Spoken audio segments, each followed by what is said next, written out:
Hey sis! What's up everybody? I'm Jamila aka Big Sis. And I'm Kamila aka Little Sis. And we are the Sisters. So for this month we are doing Crowntober, which is a dedication to hair. Black women and our hair is a very big conversation. But this series we are going to introduce you guys to some dope people in the hair industry. And today we have our special guest here, Abriana. Abriana, tell them who you are. Welcome. Thank you for having us. Thank you for being a part of this series. I think you guys are dope for doing this, like for the month of October. So I am Abriana, the beauty editor for Hype Hair Magazine. I'm also the COO of the Girl Cave LA. We are a beauty supply chain in LA. We also have locations in Texas and Anaheim, California. Our CEO is Leah Diaz. Beauty supplies are classic. Yeah, every black girl has that story, and Leah has brought it to life. You walking into a store and seeing people like us who know about hair, who aren't going to like walk around you while you're shopping, and make you feel a way while I think from top to bottom the experience is there, the products are there, and then the help from like the beauty advisors. So she brings that to life. So it's fun. I mean, we get to sell shampoo. It's fun stuff. So I love being a part of that. She kind of took me under her wing with the magazine, like, hey, I need a beauty editor, let's do this. She acquired it at the top of this year. Okay, it was very recent. Right. Which magazine was that? So it's Hype Hair Magazine. So you all know. Yeah, the classic. The classic! Come on now. As classic as these red nails, okay?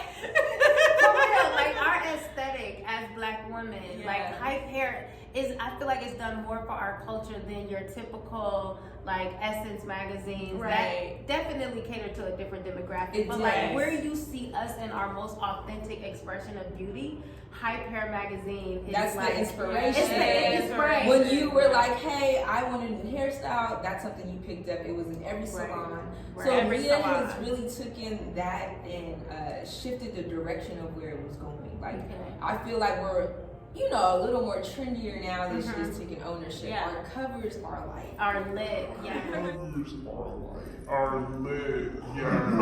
But for her to take that vision and just like show us which direction or how she wanted to execute, and we are a small team. So for us, it's crazy that I think about it now, all that we've done in this short amount of months. So I'm just ready for it to take off in the way that it's going to, like, even further. But that's fun also. So I'm very grateful. I get up every day and I like do what I love. Oh my God. Can we talk about alignment? Alignment, and it's I sometimes feel not discouraged, but like I'm used to going to a job and not enjoying it. So I'm still not used to this feeling of like, dang, you don't have to get up and be like, of course, stuff comes with the territory. And you have your favorite parts and not favorite parts. But for the most part, I have no complaints. Oh my God. I just want to congratulate you on vibrating on that level of like living that truth. Right. You know what so I'm saying? I think that's where it's guilt. Because I feel like not everyone gets to experience this, and I remember a place of good, like I said, being at a job you don't like, so when you do feel it, you're like, well, dang, this is unfamiliar. I like it, but am I shaming myself for feeling this way? Because I'm not used to it. So it's still an adjustment. It kind of reminds me of the term, I think, survivor remorse. Or something like that. Yes. But, so we have tons of questions, but I know. like you brought a whole nother direction. I think we need to tap on. So I think everything's alignment. Like me tapping into my hair eventually got me into my position. So had I not gone natural, that was a journey on its own, but it's opened up doors for me. So I do feel like God confirms things like, well, had you not put your hair, in its natural state, you probably wouldn't understand the job of what you do today. The audience. And it's authentic. So I think that's why I connect with this so well, because I really enjoy it. We go back. Right. Her and Big Sis go way back. Right. Right. So to give you guys some background, I did beauty empowerment events. Yes. It feels like 20 years ago. It feels like so long ago. Because the pandemic was 5 years ago. Right, So, that added 5 years. Okay, so like, mine is under here. So yeah, I did these beauty empowerment events where I basically just put a panel together with all these powerful women that I wanted to. Dope, beautiful women. Yeah, dope, beautiful women that were within my network and some weren't. Like it was a challenge for me to go outside of my comfort zone and ask people who, you know, that aren't in my immediate circle. And when it happened, I was blown at the way things came together. And one of the biggest blessings was being able to be sponsored by Curls, which is the creative baby of Mahisha Dellinger. So I met Abriana. She was a brand ambassador. Yes, I was on the street team for LA. Right. So that's where we connected. That's where we connected. And you know, but you were just like beyond. You helped beyond your position. Right. You know what I'm saying? She couldn't just. I mean, your event was. The empowerment was there. Like it was. You know how you feel like when you leave church. Yeah. Like, Oh wow. It's like a good feeling. Right. It's like, okay, I'm in a room with all these great women. Like you said, it was kind of out of your comfort zone to ask people that weren't in your industry. But had you not done that, you wouldn't be able to put on. You Made know, so many great connections. So many great connections. And so from there, I've kind of like. Truth be told, we interviewed Abriana before, but it just wasn't the right vision. It was during the pandemic, the quality of the camera was but the conversation was bomb. It was a great interview, So we wanted to revisit it during this time frame with Crowntober, but I've literally kind of watched Abriana grow. Like she had her own, you have your own natural hair community that was just like dope. Like nobody's doing pictures of natural hair women for no reason because you know you have to like dig for content like that. Right. And that was the cornerstone of your brand. And just to watch her grow into the COO of Girl Cave and the beauty editor of Hype Hair Magazine, it's so inspirational to not know what will come out of meeting someone and being inspired by their journey and then hearing that they're into alignment. Right. Into God. It all makes sense. Thank you so much. You did not have to gas me up.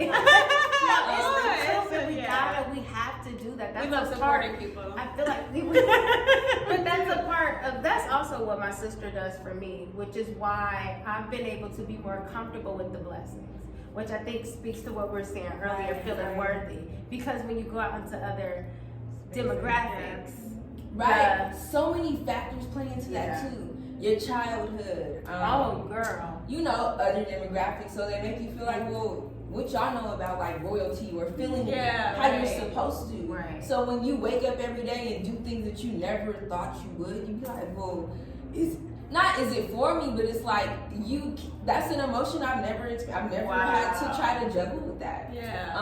That's so real. But I also know like my hair wasn't just a journey of you know, I want to change my look. It's cute to I want to look like a journey life. Right? Yeah. So like when I was younger, I was in the shop every 2 weeks.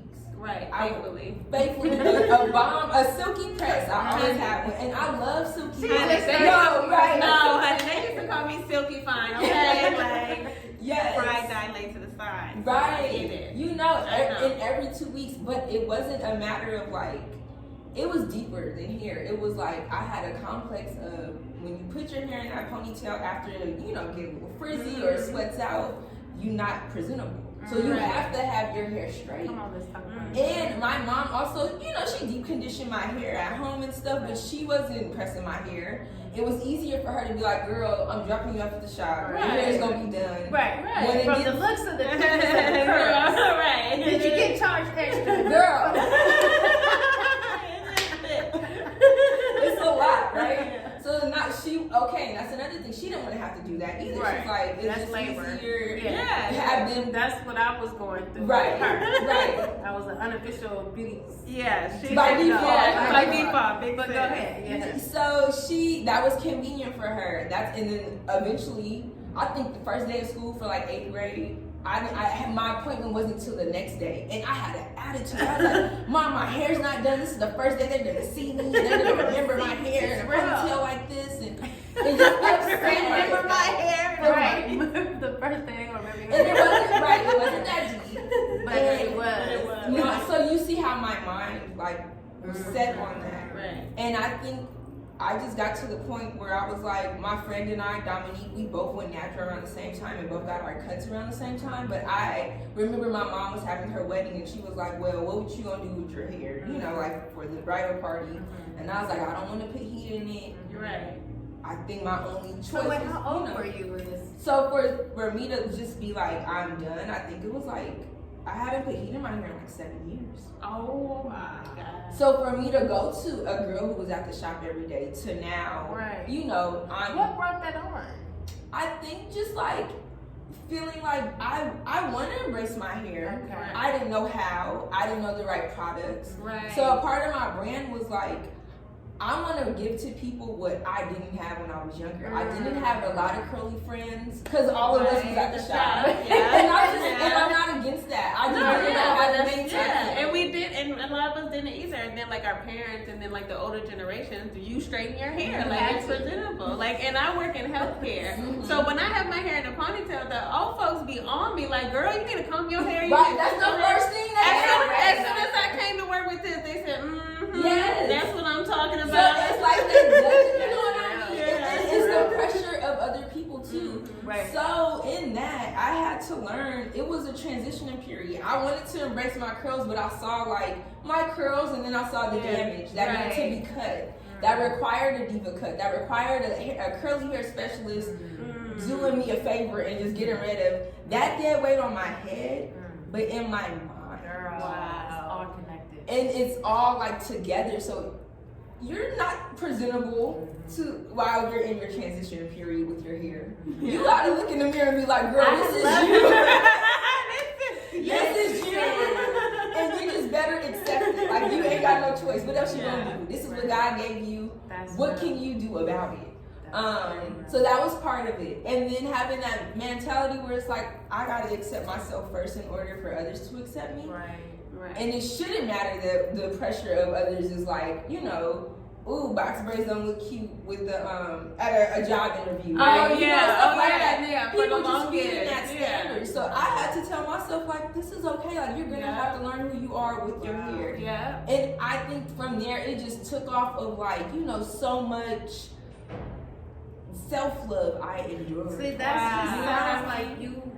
This sounds like on a deeper level, such a revolutionary act of self-love. So you know what I'm saying? And it reflected in everything.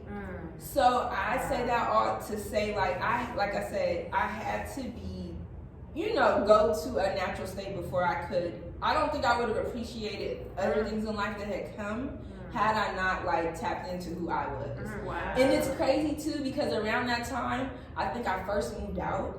I'm the oldest of like 5, 6 siblings. Oh wow! So I never had my I didn't know you was a big sibling. Brianna, you didn't tell us you was a big girl. sibling. It's a bunch of us. You didn't tell us that. And I love my siblings. I think that's just with the territory. Of course. I mean, y'all have each other. I never had my space to myself. I always lived with people. Oh wow! When I first moved out, was around the time I went natural. Was around the time. Wow! So I had a lot of. That was so transformed. How old? Do you mind saying? I think I was 24 or 25. Wow. So I'm always used to helping my mom, picking up my sister, being that, you know. Second parent. And nobody thinks about these fine-tuned things that make you like become who you are. So I was like, well, it was crazy when I first was on my own. I was like, I've never been. I have the bathroom to myself. Nobody's banging on the door for the shower water. It's not hot no more. You get too wrong. None of that. So that a part of that, and then also, fun fact, I have my OVM license. Oh my God! Are you a big sis? A nurse? Like, where you at on it?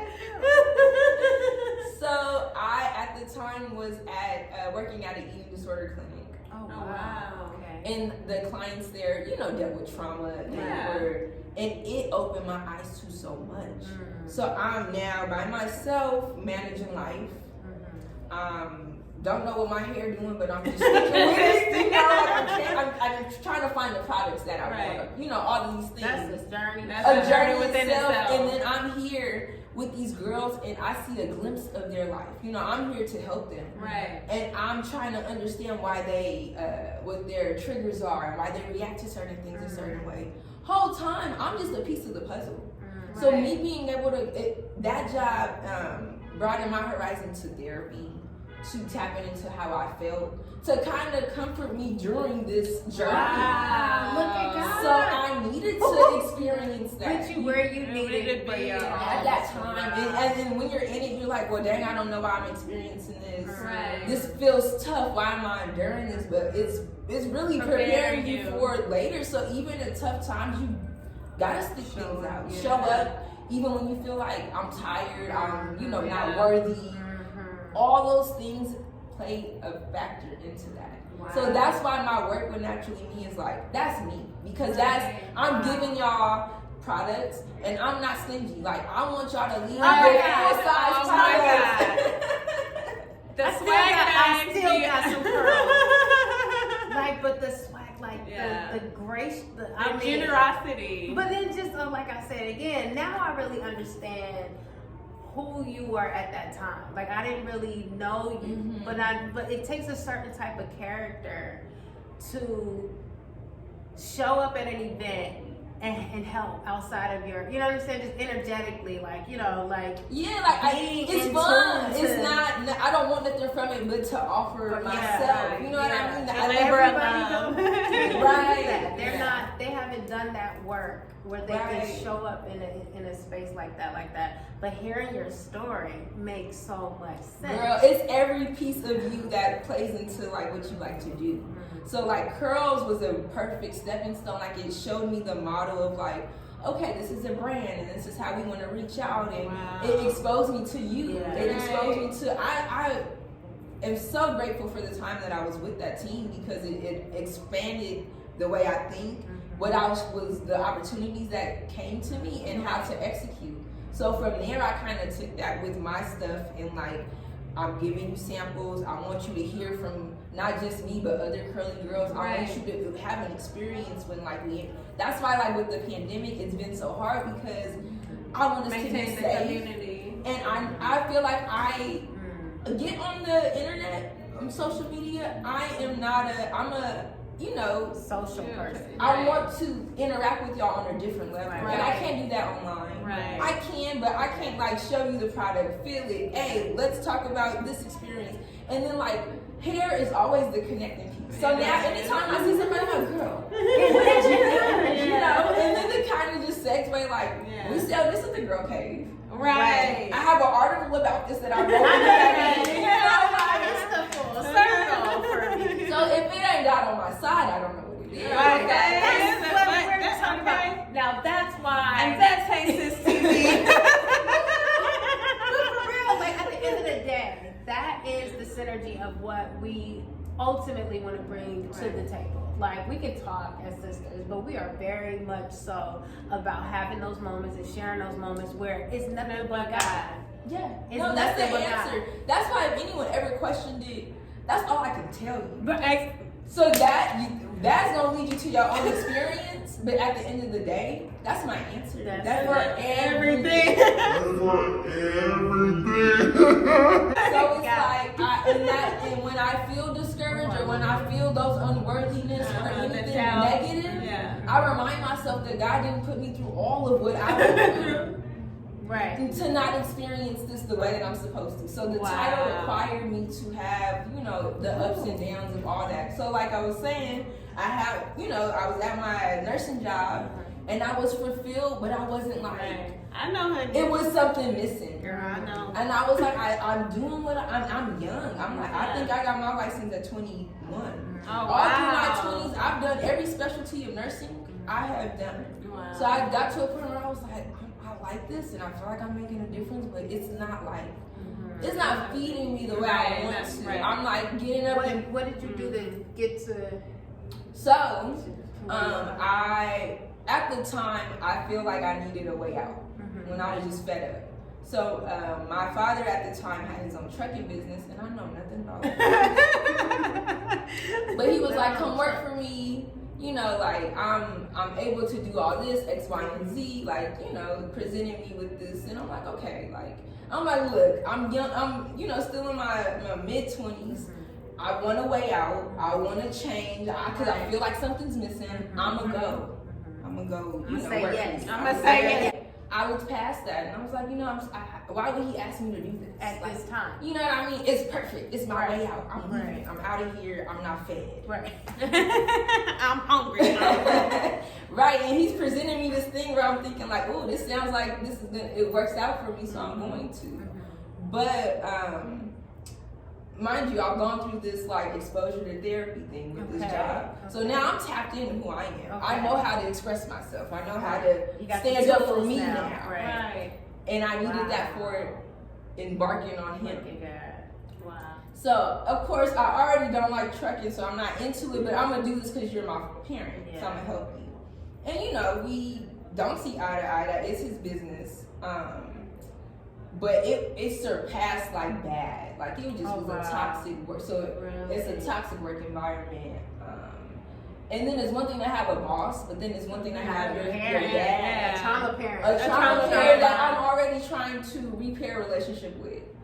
And I think at a certain point you have to tell yourself like, even if it's disrespect from a parent, it's still not okay. And then if it surpassed that, it's really like my headspace has to be like in the place where I need it to be. Yeah. So I say all that to say I saw how he ran his business.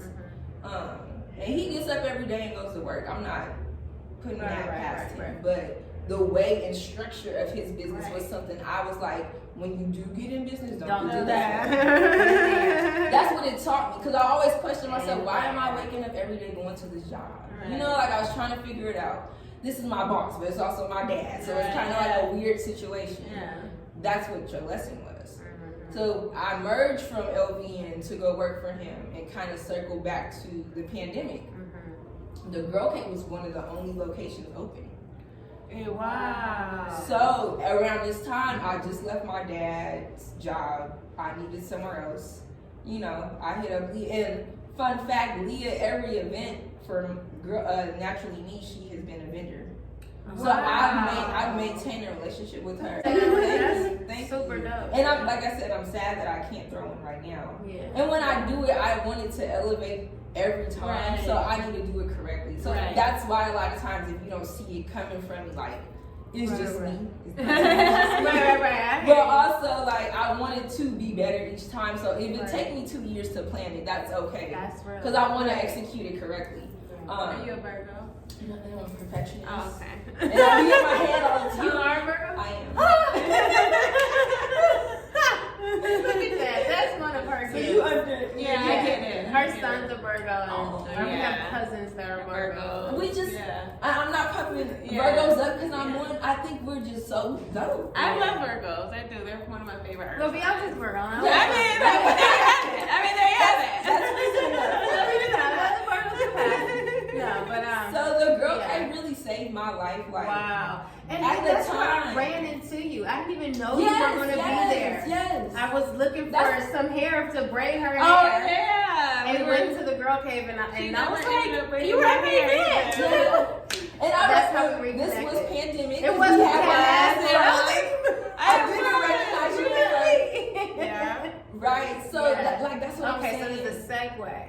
Wow. It just the perfect timing, and it was so empowering leaving a toxic environment and being able to step. And I really told myself, I was like, "Dang girl, this is a salary adjustment. This is this and that." Like I'm thinking of all the things that look at what guys does. Yes, I was living an hour and a half away when I quit that job to go to the Girl Cave. Like I was like, whatever. If I gotta wake up at 6 and go out there, like I'm dedicated. I'm here and present. Wow. And just imagine had I allowed those things to stop me, like, well, it's too far. I don't feel like it. You know, like all those things, like I could have allowed that too. That's why I always say, like, you gotta push through no matter what you present. Like it's just gonna work out. And your words are also stuff that you manifest, and you can't speak on bad things. Oh my gosh, I'm so right there right now. Like, okay, so I don't want us to go too far. I'm probably gonna.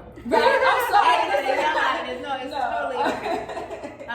But I was in that space recently. I was telling my sister, like, I'm gonna just stop complaining. Like, even if I have a valid complaint, but like, I really want to get into the relationship that you cultivated with the upper management with Girl Cave, and how, you know, you were able to expand in that relationship. Like, what was that like? What is that relationship like? So I think we bounce off each other really well because we understand Leah's vision.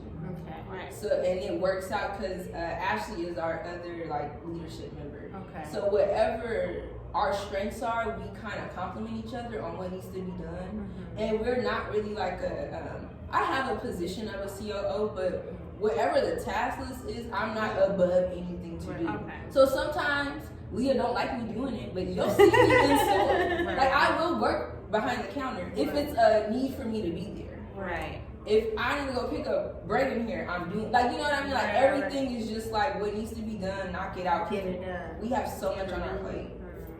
So, when the pandemic hit and I was in store, I think, you know, one thing that I think let Leah know, like, okay, she's dedicated. Right, because you grew with the company. Because when I met you, you were working in the retail aspect. Store, right? You're COO right now. Like, let's get into that. Like, so she had asked me, like, oh, we're gonna do swag bags. My Right. specialty.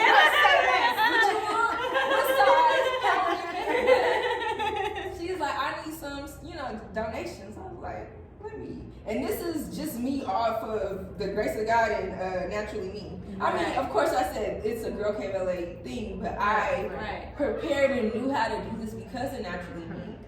Let me get this contact list out.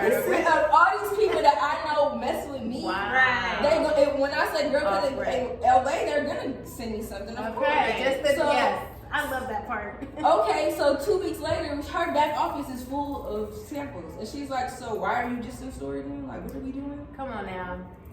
So that opened her eyes and allowed it to be like, who she has on her team. know, what I was able to do. And then honestly, I think a lot of stuff I just learn as I go, but the same dedication I put into being in store, I put that behind everything I do. And then, like I said, I mean, I share my story of like my hair. That also comes from that too. So I could never get tired of it because I'm just like, it's in me. It's in your blood. And it's just a matter of like, okay, getting things done, problem solving, figure things out. But I think her seeing my passion in stores would for sure. let her know, like, okay, she can go this direction. Right. I think it's no greater compliment than to be seen worthy of or valuable, or for your value to be seen by somebody that's already kind of done big things. Right. You know what I'm saying? Because like when you do the work, you start seeing, oh, I know you really, okay. We're trying to have an interview. But like, you know, once you start doing the work, you can kind of make that delineation between people who don't really know how to do what they say they want to do. Right. Like, you really just talking, but you don't know. You know what I'm saying? Until like, oh no, they got it. And to be that person, that got it. Expand on it. And, you know, for somebody to like to bet on yourself and to have somebody bet on you in such a notable Black girl industry. Right. Like, and it's just so dope. You know what I'm saying? Like, it makes me bubble. Yeah. So excited. Black girl magic is fun. Like, it's fun, right? So I just, you know, I'm always looking for new stuff. Like, what we're doing, it kind of just circled around. And now, so how did it get into the hype hair? So Aaliyah acquired the magazine, I believe in like February. I think that was our first cover with Sierra Gates.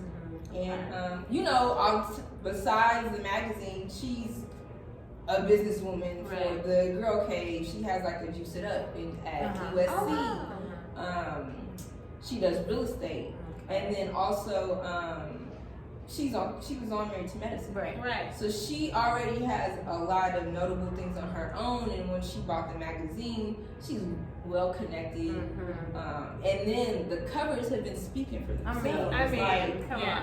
They will we be got featured. Frida for August. Right. Yeah. Dope, right? Yes. Jada just recently dropped. That was crazy. Like her release was crazy. Her Shout out. pictures, yes. Is that how you said the level? I believe so. We'll edit it if you're not.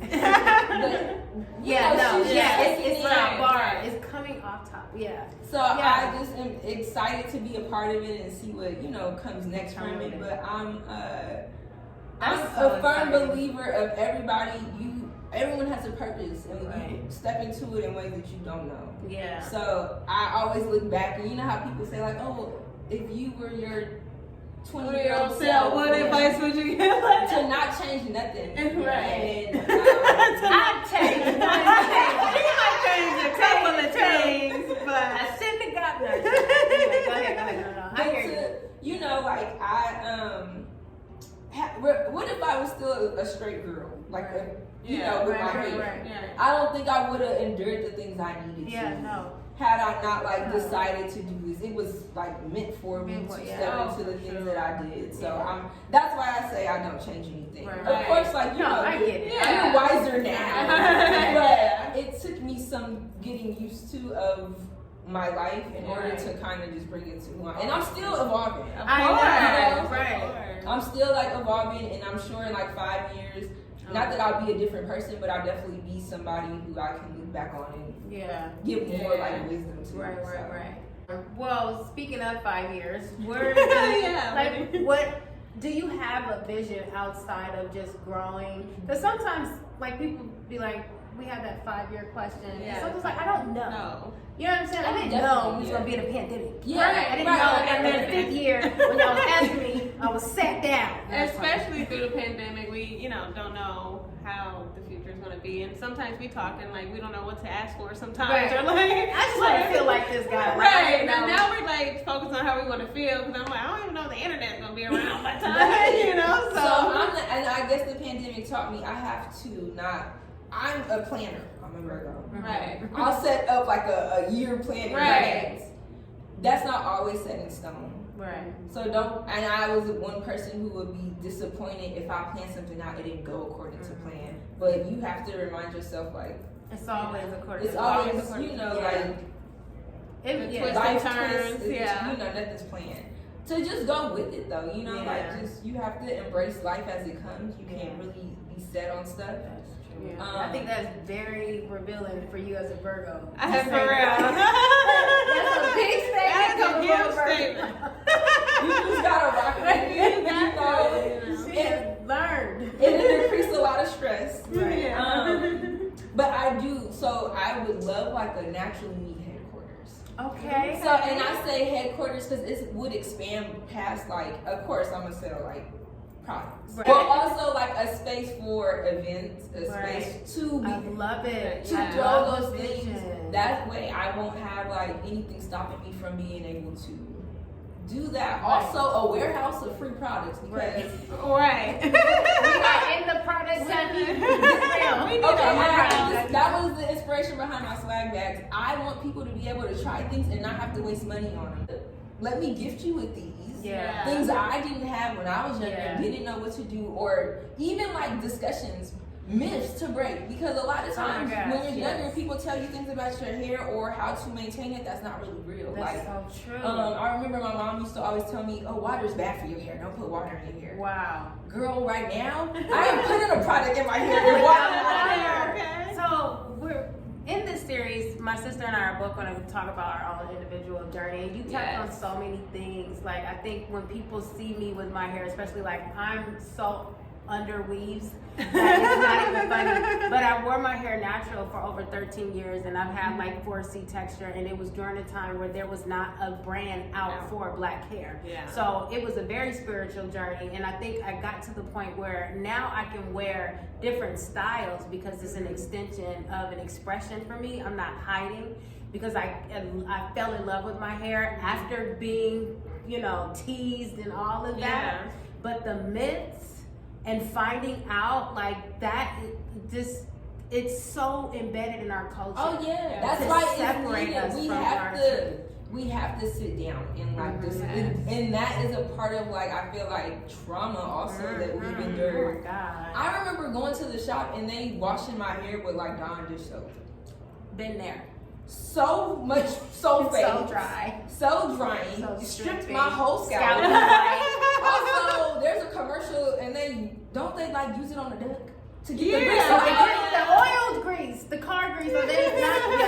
Now I think about it, I'm like, I allowed her to do that, and because you felt like your beautician was the licensed one, they knew. Right. But that's why you can do that added piece of like a diva cut. Somebody who knows curly hair, regardless of anything. Yeah. But I think there's a certain level of loving, being energetically connected to what you're doing, or just being there for the money. And my needs are bringing me back into a relationship where I'd rather just pay for the stuff I need and start getting back into, I'm going to do it myself. But you know what's crazy? My beautician has to have the vibe just together. Just from the jump. Because I on my head. I made my hair respond to people. You understand? Like it shouldn't get worse. It shouldn't get worse. In somebody else's hands. You know what I'm saying? But like energy is though. But we have to come to an end to this interview. But one thing that you touched on that I really want to go back to is the experience that Leah, okay, because I hear everybody say it differently. Let's say it, Leah, and then Dias, sometimes it's Diaz. Right. Yeah. So I just, no. But the experience as Black women going into a beauty supply, in our neighborhood, to feel unwanted, to feel demonized. You know what I'm saying? And then, like we were talking about at the height of the pandemic, for the first time, the sentiment changed because now everybody's relying on Black Lives Matter and you're relying on us. But for her, like, it didn't dawn on me when you said that was the most revolutionary aspect of a Black-owned, Black woman beauty supply, and the business of it, as far as being, kicked out of that market and the wholesalers, the competition with the other suppliers. Like I saw a documentary on all that, so I can imagine what she goes through to maintain the business. Still to this day, distributors give her a hard time. To this day, when she first opened Manchester, she did not have a roster free account. Wow. And because roster free on the back, and this is just info. This is no shade. We can edit. Roster free is not Black owned. But when you turn the package over, there is a picture of a Black woman there, project developer. Right. It's not. Yeah. So, she is changing that demographic, that outlook of like, no, you're gonna come in here and we have the things that we love, but we're also going to provide it in a way that you're not going to experience if you go to a different, or then to having somebody that worked there where I can talk about my hair. Well, okay, so I think we did a great job for our first interview. I'm the first one. Yes, you're the first one. We started off with a bang. This is our ode to Black women. Our hair, our journey is bigger than rap. But this is a very sacred space. Yes. And I really love how deep and authentic you shared your journey. Yes, and thank you so much. Can't help but expect the world from you. Like, we're excited. We're looking forward. I think it's coming. I told y'all, if it ain't right, it'll take me 8 years to get but I'm gonna do it in the way it's supposed to. So one day it'll be, we're definitely looking forward to what you have in store. And just your journey where you are now, for whatever ways we can support, or just continue to be each other's cheerleaders. Yes. But thank you so much for coming on our show. Yeah. This was fun. It was. This is cute here. I was underdressed. I didn't have no makeup on. They got me. This is real. She got that natural glow, that divine glow. Right. Me, okay. And the way we got our camera mixed up. You look good. Damn good. Okay. All right, y'all. So that's it for us for now. Stay locked in. in. Stay locked in. We got you guys for the whole month. Hey sisters, IG, Crowntober. Bye, Bye, sis. sis.